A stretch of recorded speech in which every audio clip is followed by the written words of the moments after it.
This is the Lone Crater YouTube. We hope this video helps. In this video, I will show how to play Call of Duty Black Ops on Android full guide. Start by confirming your device meets CPU and RAM needs, then free up storage and update system software. Next, choose a trusted source for the app or use cloud streaming when available. Finally, enable high performance mode, set battery to maximum, and close background apps to reduce lag and keep frame rate steady. Optimize controls and graphics for smooth play and better results. Tweak touch layout so buttons sit where your thumbs naturally rest, and use sensitivity increments until aiming feels consistent. Drop shadow and particle settings a notch to gain frames without hurting visibility. Turn on aim assist for builds that support it and test sensitivity in a private match. Save presets for different weapons and situations so you can switch quickly between loadouts.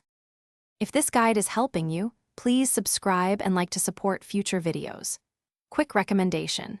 The Kindle Paperwhite is a great companion for breaks between matches, with a glare-free screen and long battery life that keeps you reading instead of searching for chargers. It's compact and durable for travel when you game on the go, and it pairs nicely with handheld downtime.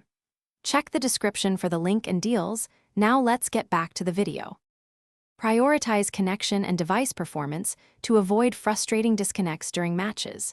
Connect to 5 GHz Wi-Fi or a strong mobile network and keep other devices from hogging bandwidth. Close background updates and apps that use data, and use a wired or low-latency headset for clearer comms. If possible, pair a compatible controller for smoother aiming and movement. Run a quick ping test before queuing to check for spikes or packet loss. Thanks for watching. Consider subscribing if we helped you.